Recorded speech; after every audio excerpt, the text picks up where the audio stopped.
तेरी शरण में।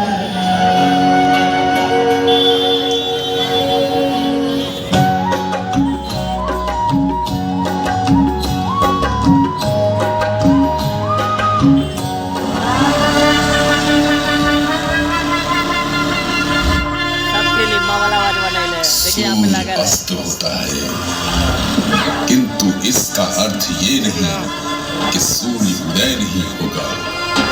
हर दिन सूर्यास्त के बाद अगली सुबह सूर्योदय के साथ नया सवेरा और नई उम्मीद लेकर आता है। और जिस पर स्वयं छठी मैया की कृपा हो, उसकी उम्मीद का सूरज कभी अस्त नहीं होता। और इसी नई उम्मीद के साथ एक बार फिर आया है डीजे इफेक्ट।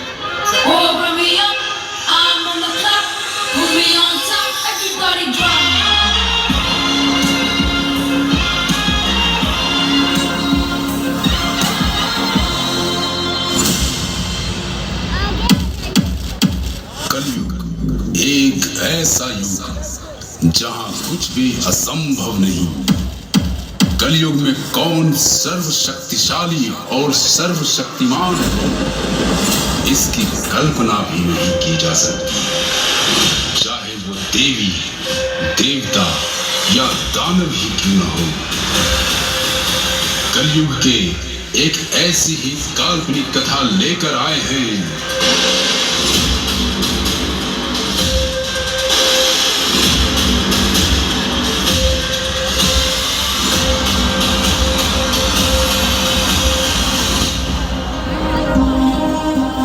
छठ व्रत की कल्पना हम सूर्य देव के बिना कदापि नहीं कर सकते, क्योंकि सूर्य देव की आराधना से ही छठ व्रत संपन्न किया जाता है। क्या होता अगर सूर्य देव का जन्म ही न होता?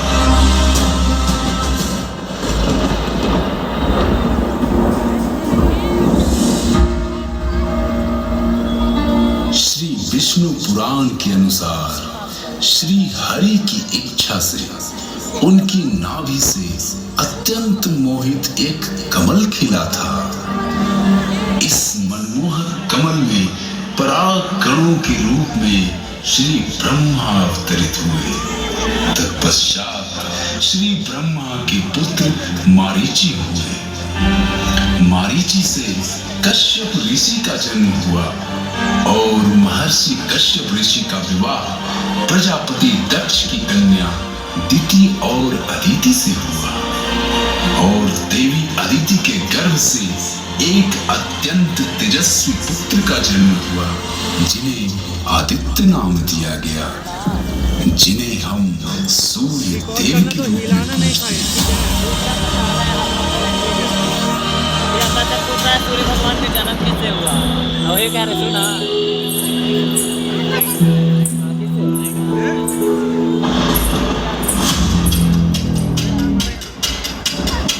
देवी अदिति के गर्भ में सूर्य देव पल रहे थे और देवी अदिति को यह भली भांति ज्ञात था कि यह कोई साधारण पुत्र नहीं, इसलिए इनके जन्म को रोकने कोई न कोई दानव अवश्य आएगा।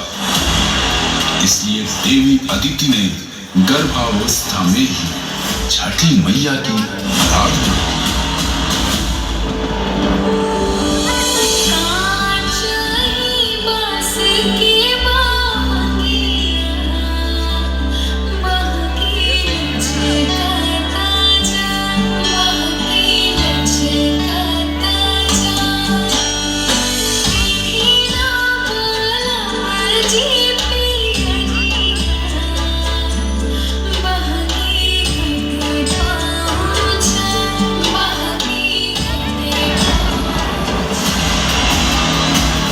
किंतु वही हुआ जिसका उन्हें भय था।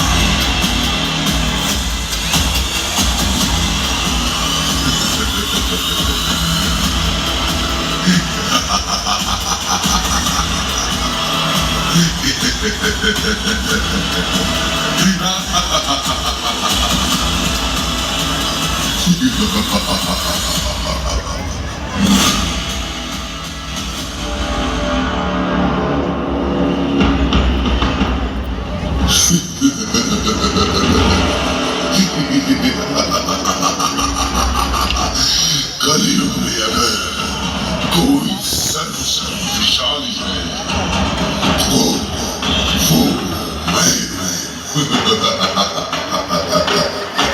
क्योंकि मेरे पास है मेरे माथे पे लगा ये अद्भुत मणि और ये धनुष और स्वयं ब्रह्मा से मिला अमरता का वरदान।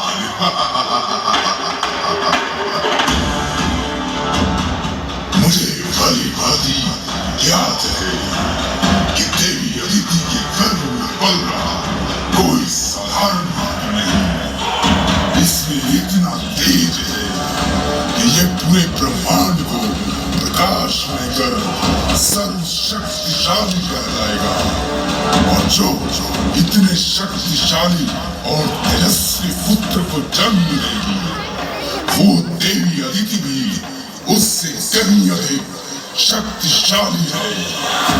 इसलिए मैं अपनी मणि और धनुष की शक्ति से देवी अदिति को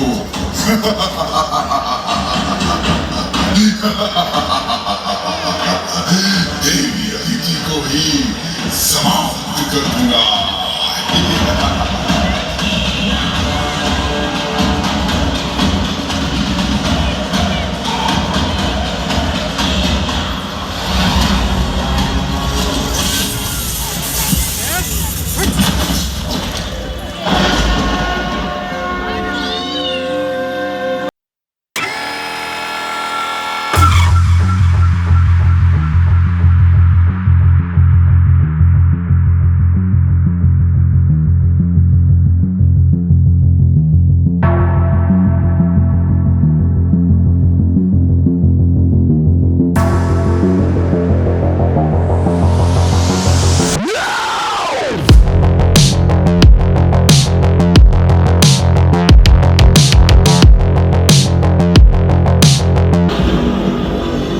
कलयुग के इस दानव ने आज जो पाप किया है उसका दंड उसे मिलना ही है।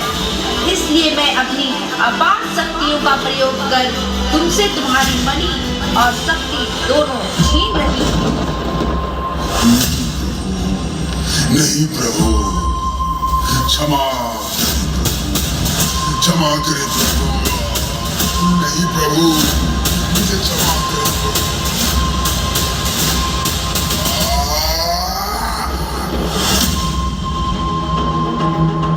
किंतु तुम्हें यह आशीर्वाद भी देती हूँ कि तुम अमर रहोगे और समय आने पर धर्म की रक्षा के लिए तुम्हें तुम्हारी शक्तियाँ वापस मिल जाएंगी।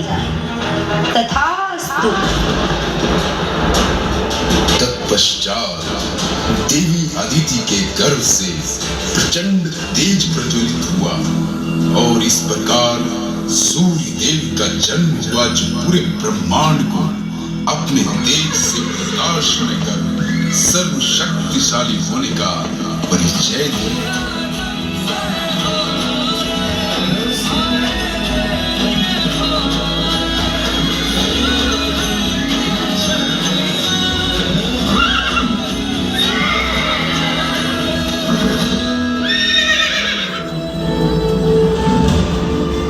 इस प्रकार देवी अदिति ने प्रवेदिन के रूप में छठी मैया के आशीर्वाद और सूर्य देव के प्रत्यक्ष रूप से दर्शन कर छठ व्रत को संपन्न किया।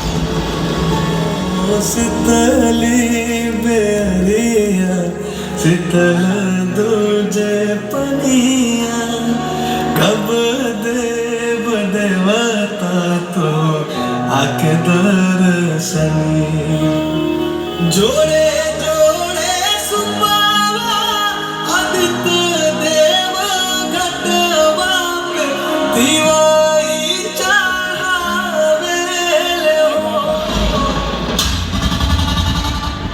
होता है तो बात करते इस कथा से यह ज्ञात होता है कि सूर्यदेव जो अपने तेज, प्रकाश और अपनी शक्ति के कारण सर्वशक्तिशाली हैं, किंतु उनके जन्म में आई बाधा को छठी मैया ने स्वयं दूर किया, इसलिए वो सर्वशक्तिशाली हुई। ब्रह्मांड का सबसे शक्तिशाली योद्धा एक माँ होती है, और देवी अदिति ने तो सूर्य के तेज को जन्म दिया है, तो सर्वशक्तिमान तो माँ हुई ना। देवी अदिति के पूर्वज तो स्वयं ब्रह्मांड के रचयिता श्री ब्रह्मा है, तो भला श्री ब्रह्मा से शक्तिशाली कौन हो सकता है?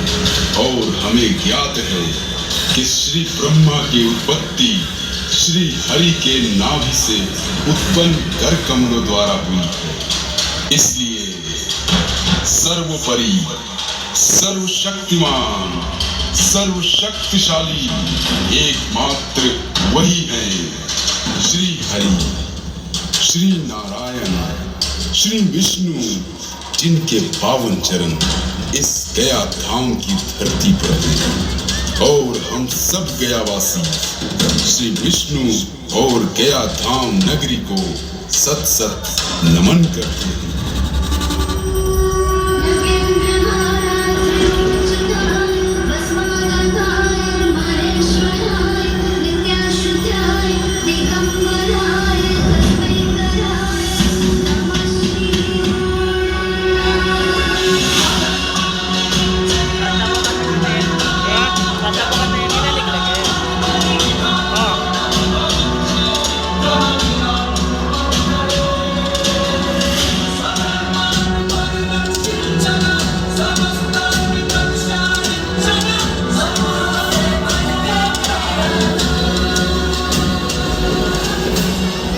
जब कलयुग में अधर्म चरम सीमा पर होगा, ब्रह्मांड में चारों ओर ईर्ष्या, क्रोध, लालच का प्रकोप होगा, जब वायु में विष होगा और गंगा निर्जल, तब श्री विष्णु अपने 10वें अवतार के रूप में धरती पर अवतरित होंगे और वही सर्वशक्तिशाली होंगे और वही सर्वशक्तिमान जिन्हें हम कल की अवतार कहेंगे।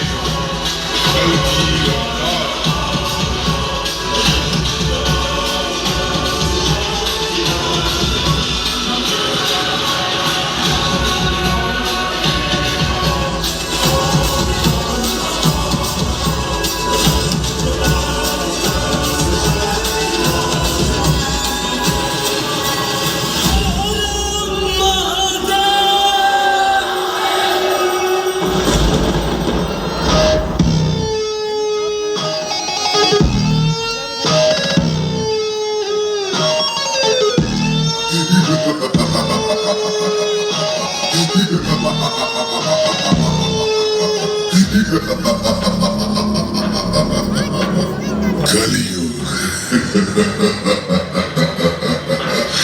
कलयुग मेरा होगा।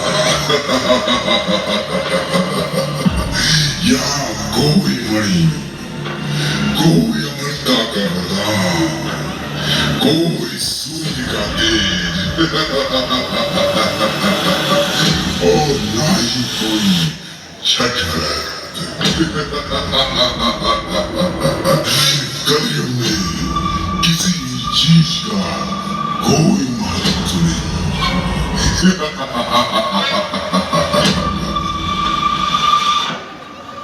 कलयुग आ चुका है और कली भी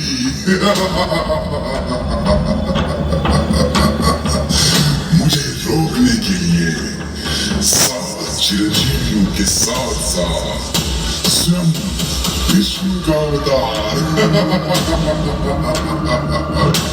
किंतु मैं नहीं रुकूंगा। मैं कल हूँ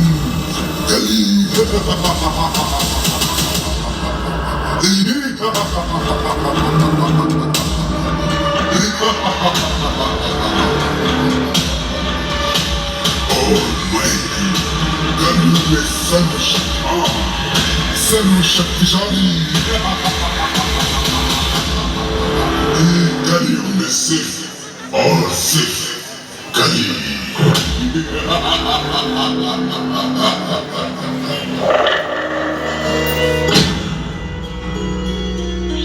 समय आने पर कल की अवतार इनका विनाश खुद करेंगे, परंतु आज हमें छठ व्रत को संपन्न करना है। तथास्तु। बात प्रेम से बोलो, सूर्य भगवान की, छठी मैया की।